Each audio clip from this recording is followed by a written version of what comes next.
I've had a few people ask me to give a little bit of a rundown of how I've set up my bike for hunting. This is about the fourth bike I've had, fourth ATV, over about 20 years of hunting from them. So I've had a fair bit of experience with how to get them right, well, how to get them right for myself anyway. So I'm basically just going to go through the setup, what I've added to the bike to get it to work well for hunting. First of all, the bike itself is a 2010 Honda 420 fuel injected. It's the top of the range model, the FPA, F for four-wheel drive, P for power steering and A for automatic. So I'm not going to go through the basics too much of the actual operation of the bike, but more of what I've added to set it up to suit me for hunting. Now, if it gives you some ideas, good and great. If it gives you some ideas of not what to do, well, that's a benefit as well. Either way, I'm just going to start from the front and work my way back. So first of all, I've just put on a winch, a worn, I think it's an XT 2500 synthetic rope. Fantastic piece of gear. And probably the biggest improvement I've done, and I think all factory bikes can benefit from it, is changing the tyres. The standard tyres on most bikes are just very average. So in this case I actually replaced the standard steel rims and went for alloy mags and for the Maxxis Bighorns. Now these are the original Bighorns, not the Bighorn 2. The Bighorn 2 are slightly lighter, slightly lower height in the tread and a little bit narrower as well.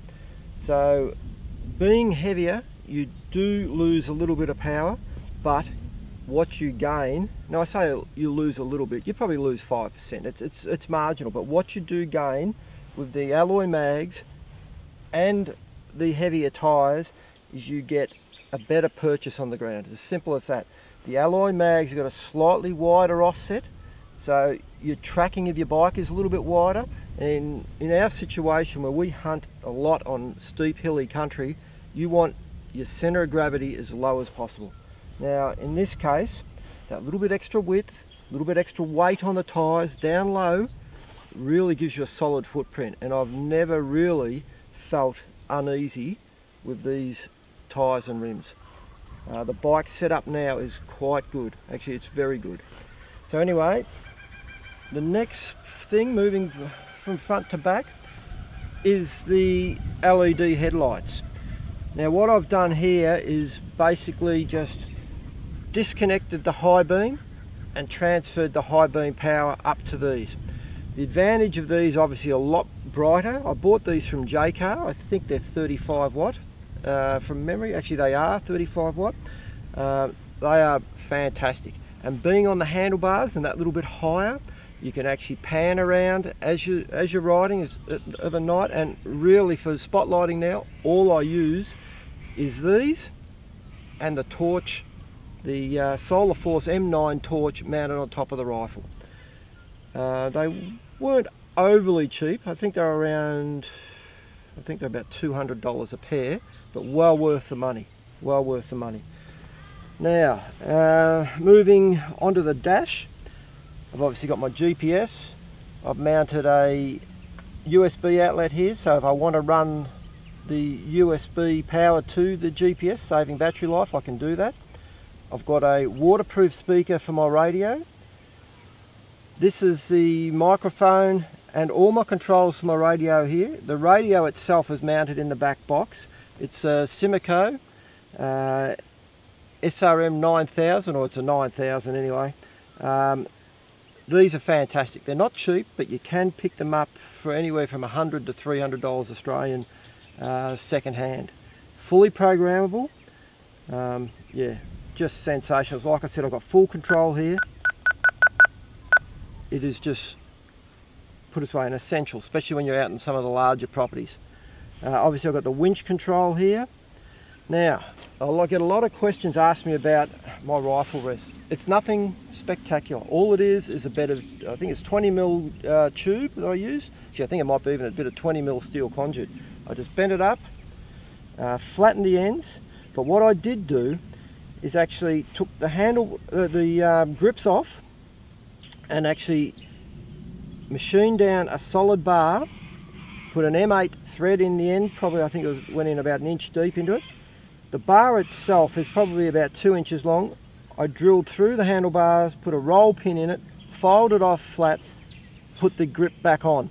That gave me an 8mm thread on each end of the handlebars where I can basically just put a bolt in here and take it on or off as required. In all fairness, it never comes off. The most astounding feature of the whole lot, besides the padding underneath, is I just made up like a lycra sock. And in all fairness, I didn't think this was going to last. This has been on here 5 years now, and it has just been fantastic. Gets wet, just cleans itself. It's just got a good feel about it. It's really good. It has really surprised me. Now, moving back further, we now move on to, well, obviously I've got my rifle scabbards. But before I go on to those, I really need to mention how I've incorporated the whole back. This is probably the biggest area where I've actually made a lot of modifications, a lot of work went into this. First of all, I removed the original standard rear rack and made a complete new one. Now in that rear rack, it was obviously a lot of work went into it, but it was well worth it. It's slightly wider, so it virtually goes to the edge of the bike, so it gives me a little bit more protection.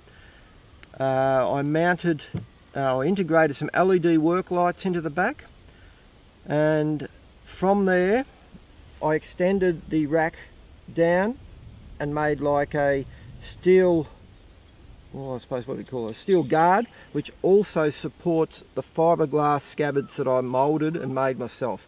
Now these are lined with actual sheepskin. Maybe if I made them again, probably artificial lamb's wool, sheepskin, whatever you want to call it, would probably do. You do have to make sure you put a little bit of lanolin sprayed in them every now and then, just to keep any moisture out, and that seems to work fine. Now what I've made, these obviously slip in and out quite easily, give full protection. The rifles are obviously pointed in a safe direction. Just got this little bit of rubber here to protect anything flicking up from the scope. This themselves actually protects everything. It has been really good. I've made a few of these. I've made them smaller. They will fit just about all my guns. A little bit small for the shotgun, but I don't very often carry the shotgun on here. I've got the waterproof cover that I've made that actually just slips over in case of rain. Again, that was just readily available from most most shops. So moving on from there, we've now got at the rear.